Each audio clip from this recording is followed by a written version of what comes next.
Elementos de fé aplicada. 1.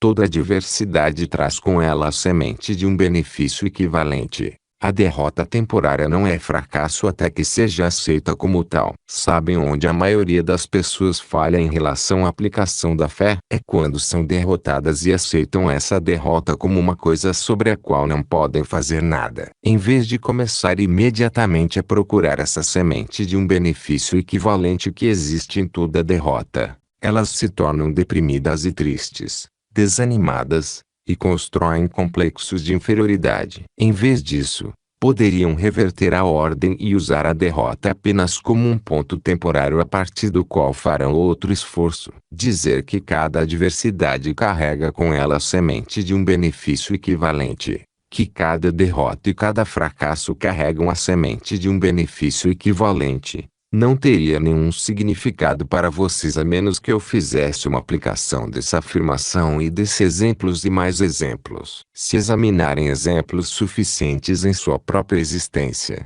veriam que é sempre assim que funciona. Por isso quero que analisem atentamente as adversidades que encontrarem. Vocês sabem que as adversidades são, com frequência, suas maiores bênçãos. Sabem qual foi a maior bênção que já tive na vida? É claro, foi a perda de minha mãe. Normalmente, a grande catástrofe que poderia se abater sobre uma criança seria a perda da mãe aos 9 anos de idade. Por que digo que foi a maior bênção? Porque a perda me trouxe uma nova mãe para tomar o lugar dela. Alguém que é responsável por tudo o que realizei e tudo o que ainda vou realizar. Sem sua influência, eu ainda estaria lutando contra cascavéis, tomando bebida barata e brigando. Meus parentes continuam fazendo essas mesmas coisas. Por isso, não tenho motivo para pensar que teria sido diferente comigo. Tive muitas outras adversidades, e quero dizer a vocês que, sem umas 20 grandes adversidades que enfrentei,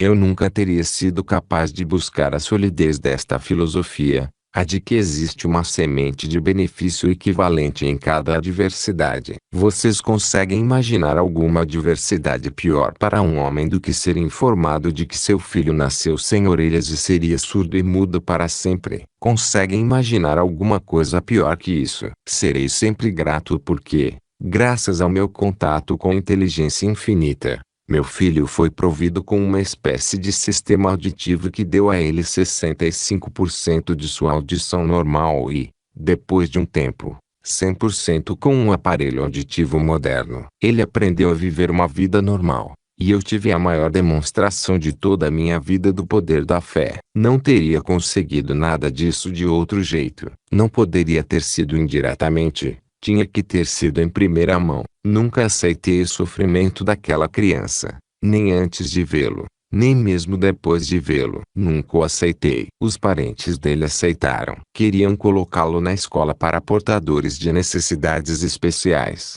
onde ele aprenderia linguagem de sinais e leitura labial. Eu não queria que ele soubesse nem que essas coisas existiam. Quando ele atingiu a idade de ir para a escola, eu brigava com as autoridades escolares todo ano, com a regularidade de um relógio, porque queria mandá-lo para um colégio de crianças portadoras de necessidades especiais, para interagir com os outros alunos e ver suas aflições. Eu não queria que ele soubesse que essas coisas existiam. Desde o início, ensinei a ele que não ter orelhas era uma bênção.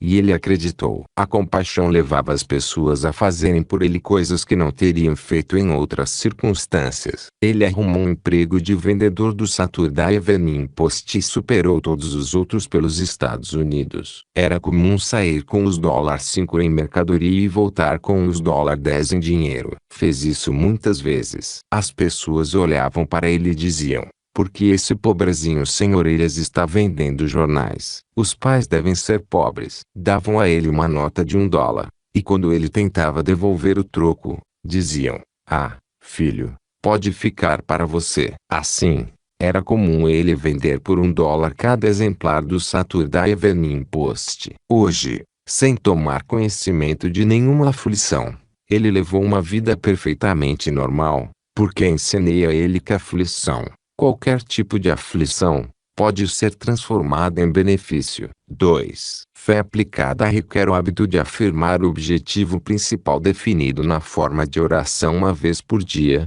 pelo menos. A mente subconsciente só sabe o que você diz a ela, ou o que permite que outras pessoas digam a ela, ou o que permite que as circunstâncias da vida digam a ela. Não reconhece a diferença entre mentira e verdade. Não sabe a diferença entre um centavo e os dólares 1 milhão. Ela aceita as coisas que você manda.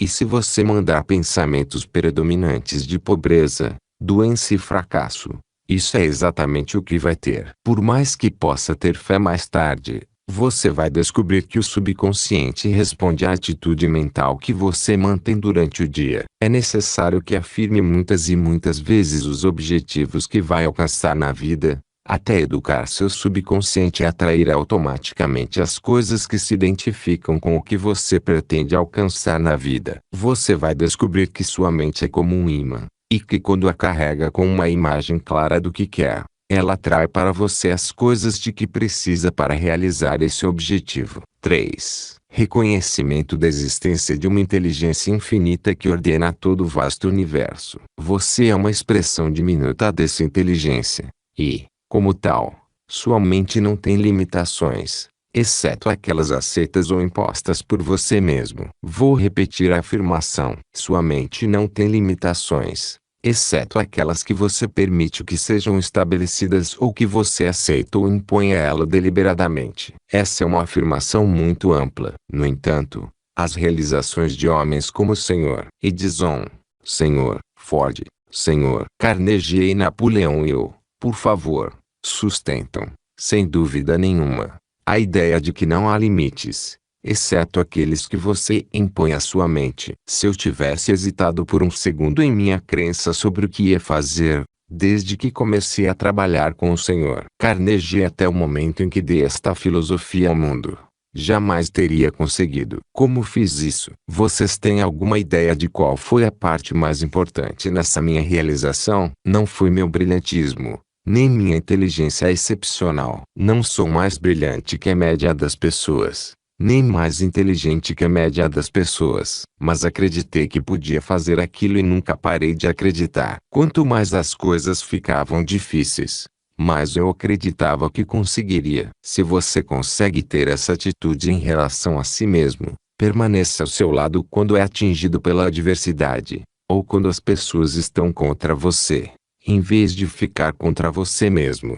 Está usando fé aplicada. É isso que tem que fazer. Você sabe que as pessoas têm tempos de provação. Ninguém pode alcançar uma posição elevada na vida e ficar lá sem ser testado. Ninguém pode ter um negócio bem administrado ou um cargo elevado e ficar lá sem ser testado em posições inferiores até que, passo a passo, conquiste o direito de estar no topo. Não sei como o Criador comanda seu negócio, mas consigo ter uma boa ideia de como ele faz isso observando essa parte que consigo entender. É claro, tem muito mais que não consigo entender, mas posso ver que ele não permite que ninguém alcance um patamar superior na vida sem antes testar a pessoa com severidade. Uma das coisas mais excepcionais que descobri em minha pesquisa foi que homens de grandes realizações em todas as áreas, e em todos os tempos, foram grandes apenas na medida em que foram derrotados e enfrentaram oposição. Que coisa fantástica! Não podia ser coincidência que todos esses homens que se destacaram foram grandes exatamente na medida em que tinham sido pequenos,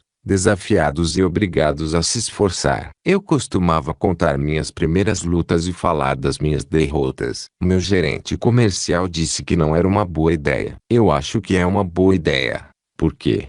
Se vocês soubessem a quantidade de grandes derrotas que sofri, entendendo como ainda mantive a cabeça fora d'água e sobrevivi para trazer esta filosofia ao mundo, vocês diriam: se eu é capaz disso, eu também sou. Esse é o único motivo para eu falar sobre isso. Não importa que nomes usem, Deus, Jeová, Buda ou Maomé, podem chamar como quiserem. Não importa o nome. Estamos todos falando sobre uma primeira causa. Não existem duas primeiras causas, só uma. Não pode haver duas. Há uma primeira causa que é responsável por esse grande universo onde vivemos. Para você, para mim e para tudo que existe no universo. Eu chamo de inteligência infinita porque tenho alunos de todas as crenças e religiões no mundo todo. E inteligência infinita é uma expressão neutra a qual ninguém pode se opor. Porém, a menos que você não apenas acredite nisso, mas também possa provar para si mesmo e registrar no papel a evidência de que existe uma primeira causa a qual pode recorrer,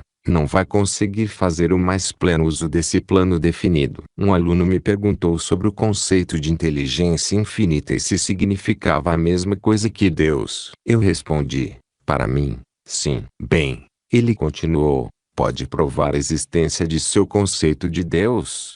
Respondi, tudo no universo é a melhor evidência de sua existência, por causa da ordem do universo. Tudo está em ordem, dos elétrons e prótons na menor parte da matéria aos maiores sóis que flutuam pelo céu. Tudo está em ordem, sem caos, sem choque entre os planetas. Isso é mais evidência de uma primeira causa do que existe de qualquer outra coisa que conheço. E se você não acredita nisso, se não aceita, se não vê, não sente e não conhece isso, então não vai saber que é uma parte minúscula da inteligência infinita sendo expressa por meio de seu cérebro. Se reconhece isso, então você reconhece a verdade do que eu disse, que suas únicas limitações são aquelas que você impõe à sua mente, ou permite que alguém imponha, ou que deixa as circunstâncias estabelecerem por você. Um inventário cuidadoso de suas derrotas passadas, e das adversidades decorrentes, mostra que todas essas experiências carregam a semente de um benefício equivalente.